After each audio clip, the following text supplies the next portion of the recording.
Hi, my name is Dr. Connie Kincius, and I'm a gynecologist at Alamance Regional Medical Center, and I work at Westside OBGYN Center here in Burlington. Today's Healthy Woman seminar topic is menopause trick or treat, and we've got some interesting information for you, and I hope you'll enjoy.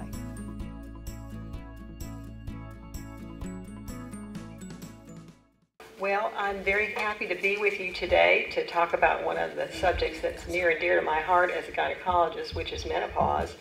And since I am a gynecologist of a certain age, then the funny thing that happens is that as you get older, your patients get older too. Perimenopause in general is taken to mean that the time from the onset of symptoms that reek of menopause, such as hot flashes and irregular periods and so forth, until that woman's final menstrual period. And the technical definition of somebody who is truly menopausal is that they have gone 12 months without a spontaneous menstrual period. And you'll hear the terms menopause and postmenopausal kind of thrown around pretty much equivalently. One of the questions that patients ask me that I think just indicates how much confusion there is in the mind of many women about this subject is, well, when is menopause over? And the answer is never. Once you are menopausal, you are in that stage of your life for the remainder of your days. Sorry, didn't mean to shock you right off the bat. Okay, so why does this happen? What's going on here? What's the physiology? Well, the bottom line is that menopause is ovarian failure.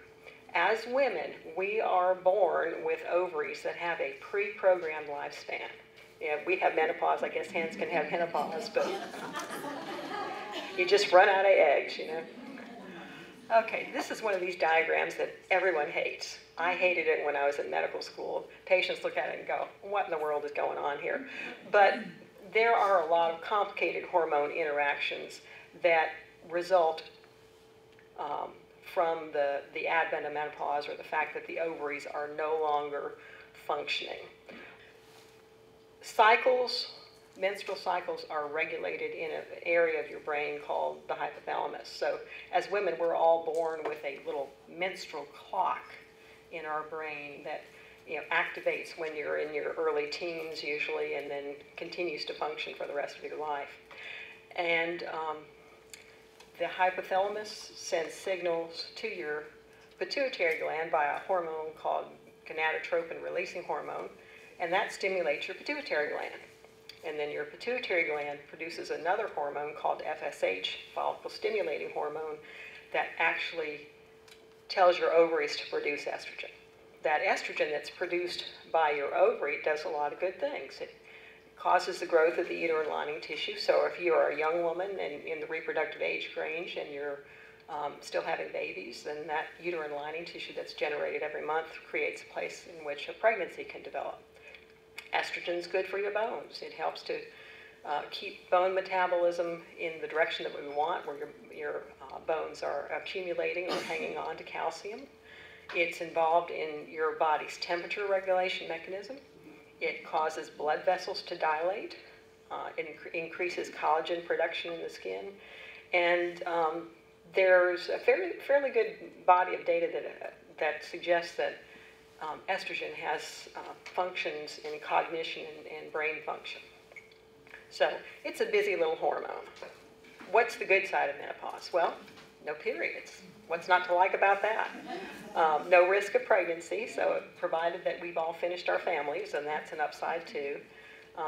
Cycle-related symptoms like PMS just kind of go away. And there are other issues that may be cycle-related. For some women, migraine headaches are a biggie. They have, tremendous cycle-associated headaches that just kind of go away once the ebb and flow of hormones from the ovaries go away. Symptoms of menopause: you miss your period, you have some hot flashes, or you wake up hot in the middle of the night, or you just wake up for no good reason. You may notice that you have some vaginal dryness, intercourse becomes uncomfortable, or you may notice that your libido is sagging a bit. Let's talk about the hot flashes. Why do we have them? What's the deal here? Well, we mentioned earlier that estrogen is part of your body's temperature regulation system. And when you lose your estrogen, then that poor little hypothalamus in your brain is kind of at a loss for what to do. And it senses overheating.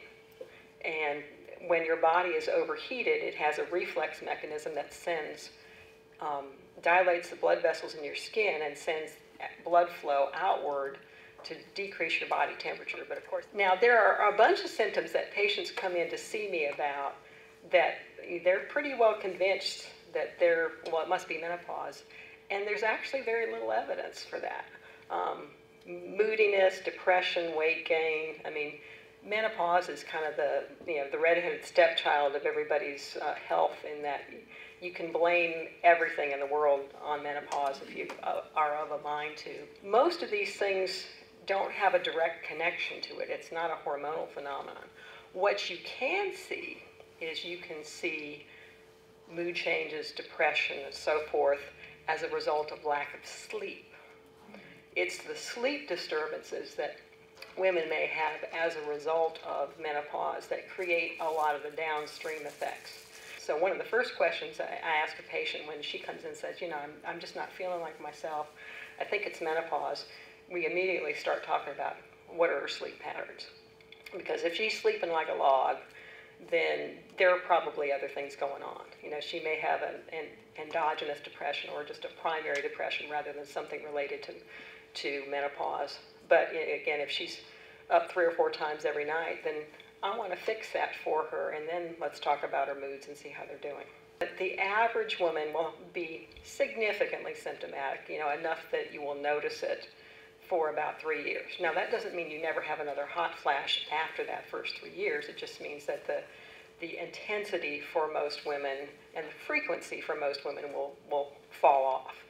But again, as I said, some women never have them, and I have patients who well up into their 70s and even their 80s will still be symptomatic.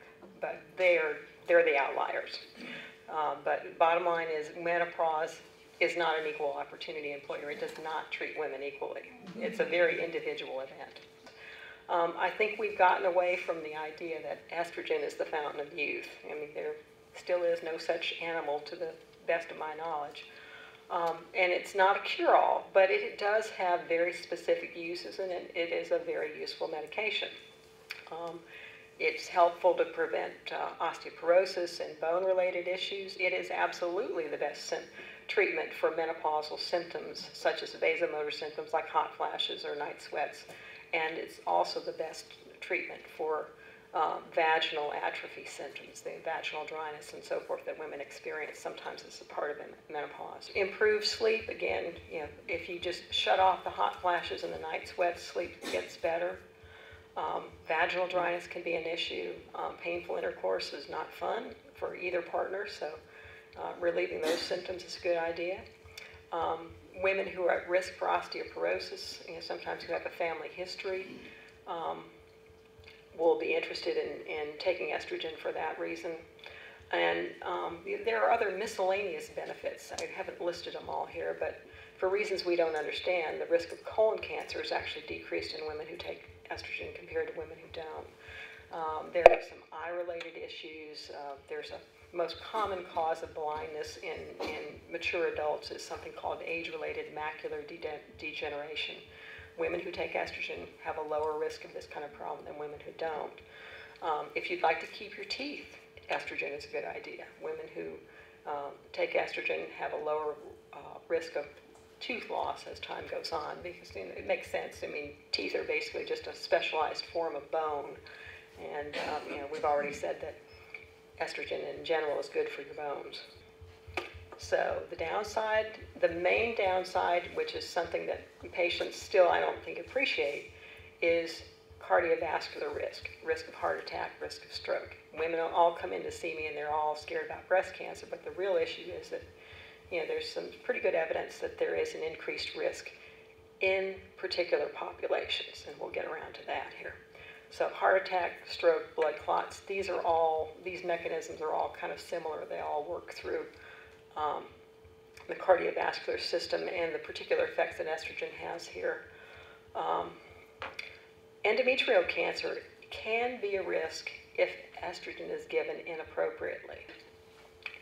In order for women who have a uterus to take estrogen safely, you need to administer second hormone, a progestin or a progesterone-like hormone that counteracts the effect of estrogen to make the uterine lining tissue grow. So that unopposed estrogen means that a woman who has a uterus is given just estrogen and nothing else. That's, with rare exceptions, that's inappropriate.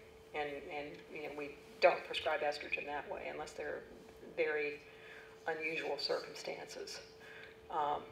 But for women who take, you know, a woman who has a uterus who takes estrogen plus a progestin, she may actually have a lower risk of endometrial cancer than if she were taking nothing. Now, breast cancer, of course, there's a whole bunch of question marks after that because folks have been trying really hard for about the last quarter of a century to figure out what is the connection between estrogen and breast cancer. And it's difficult because there's lots of conflicting data out there. There are a fair number of studies that have shown a modest increase in breast cancer risk among women who take estrogen. There are some studies where the effect is neutral, and there are actually studies out there where women who took estrogen have a lower risk of breast cancer than women who took nothing. Not outweigh the risks, they didn't consider the chief benefit for which I prescribe it. So, should we take estrogen? And the answer is, I think for some women the answer is yes, but how do you do it safely? And as I've mentioned before, I'm almost to the point of preaching at you, I think that women who still have their uterus need to take a progesterone-like hormone along with estrogen to keep the uterine lining tissue from growing. A, you don't want to have a period when you're 60, and B, you don't want abnormal tissue growing inside the uterus. So taking the progesterone along with the estrogen can eliminate both those issues. But if you've had a hysterectomy, you don't have uterine lining tissue, you can take the estrogen all by itself. You know, estrogen should be taken for whatever the shortest duration of time is that's consistent with keeping that patient comfortable and meeting your therapy goals. And that shortest amount of time might be 6 months, it might be 6 years. You base your treatment on the symptoms. So if the woman is having problems with hot flashes, night sweats, that sort of thing, that is systemic. That means it's affecting her whole body.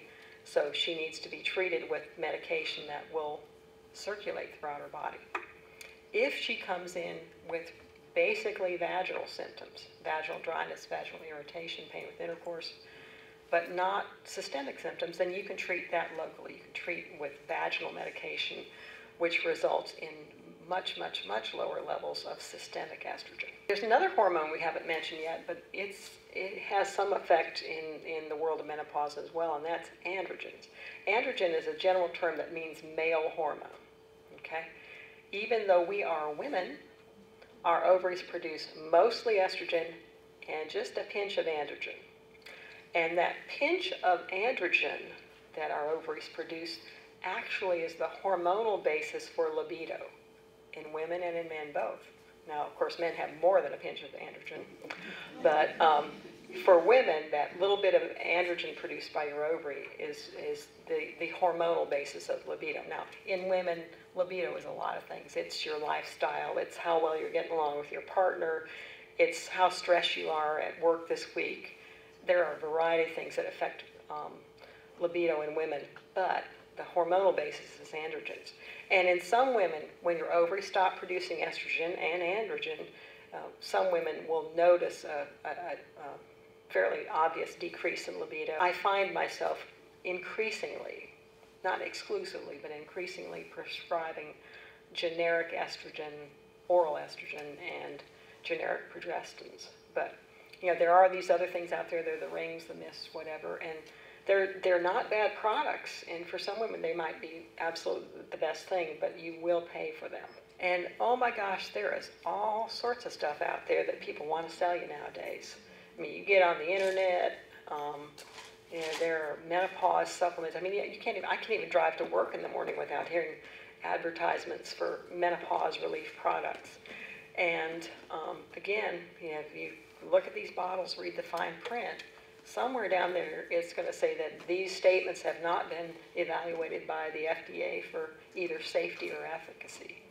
So again, we all have to take care of our problems in the way that we see fit, but do be careful and be skeptical about these things, because there are folks out there, you know, making a whole lot of money off of selling sometimes what amounts to snake oil to menopausal women.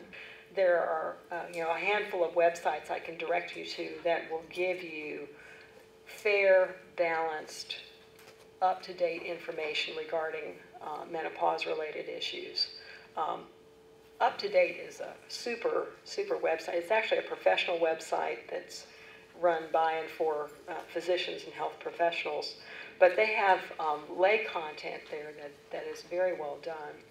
So if you go to that particular website, then you can look up a variety of menopause topics and get some pretty good information. There's actually a whole professional society devoted to menopause, the North American Menopause Society. So as you can imagine, they've got some pretty good information there too.